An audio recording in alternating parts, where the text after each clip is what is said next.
கடவுளுக்கு நன்றி, வந்திருக்கும் பிரஸ் அண்ட் மீடியாவுக்கு மிக்க நன்றி. என்னை பற்றி சொல்றதுக்கு ஒன்றும் பெரிய விஷயங்கள்லாம் இல்லை. நான் கிராமத்தில் சொரக்குடின்ற கிராமத்தில் திருநெல்வேலி பக்கத்தில் பிறந்து வந்த ஒரு விவசாய குடும்பத்தில் பிறந்து வந்த மிடில் கிளாஸ் ஃபேமிலி பையன்.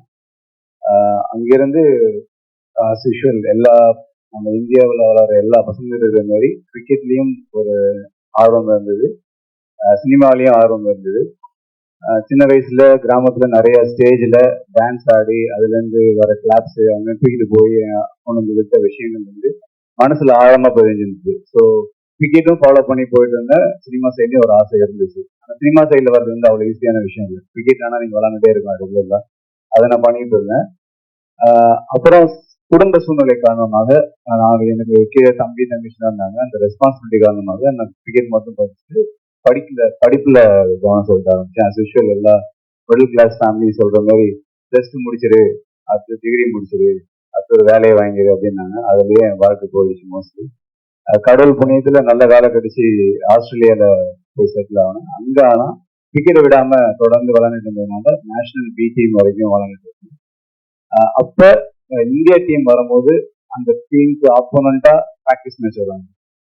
ஸோ அது வந்து எனக்கு பெரிய விஷயமா இருந்தது. ஏன்னா நம்ம இந்தியாவுக்காக விளாடணும் அப்படின்ற ஒரு சூழ்நிலை தாண்டி, ஆனால் விளையாட்டு மேல உள்ள ஆர்வத்தினால கடைசியில கிரிக்கெட் வந்து இந்தியாவுக்கு ஆப்போசிட்டா விளாண்டேன். ஸோ தோனி, விராட் கோலி, அஸ்வின் பிரதர், சுரேஷ் ரெய்னா இது மாதிரி அவங்களோட ப்ராக்டிஸ் மேட்ச் நான் விளாண்டுருக்கேன். பட் அங்குள்ள சூழ்நிலையால திரும்பியும் குடும்ப சூழ்நிலை தாங்கனால என்னால் கண்டினியூ பண்ண முடியல கிரிக்கெட்டை. So back to cinema. அங்க இருக்கும் போதே நான் டைரக்ஷன் கோர்ஸ் படிச்சிருக்கிறேன், எடிட்டிங் கோர்ஸ் படிச்சிருக்கிறேன், ஆக்டிங் கோர்ஸ் படிச்சிருக்கிறேன். இப்படி ப்ரிப்பேர்டா இருந்தேன். இடையில கோவிட் லாக்டவுன் வந்துச்சு. இந்த கோவிட் லாக்டவுன்ல ஐ வாஸ் திங்கிங், நம்ம இது வரைக்கும் குடும்பம், அண்ணன் தம்பி இந்த மாதிரி ரெஸ்பான்சிபிலிட்டியோட வந்தோம். இது வரைக்கும் நமக்காக என்ன பண்ணணும்னு யோசிச்சு பார்க்கும்போது ஒண்ணுமே பண்ணல. வாழ்க்கையும் ஆல்மோஸ்ட் முடிஞ்சிடும். இப்படியே கடன், லோனு, அப்புறம் வீடு கட்டு, நம்ம மிடில் கிளாஸ் நம்ம எல்லாம் பண்ற மாதிரி தான். அங்கேருந்து வந்த ஒரு பையன் தான் நான். அப்ப யோசிச்சு வீட்டுல உள்ள சப்போர்ட்னால திரும்பி சினிமா தொடர்ந்து வந்தேன். இப்பயுமே வந்து இந்த வாய்ப்பு வந்து கடவுள் எனக்கு கொடுத்து பெரிய வாய்ப்பை பாக்குறேன். ஏன்னா நிறைய பேர் 10-15 வருஷமா சினிமால போராடிட்டு இருக்கிறாங்க, இன்னமும் வாய்ப்பு கிடைக்கல, லைன் லைட் கிடைக்கல அவங்களுக்குலாம்.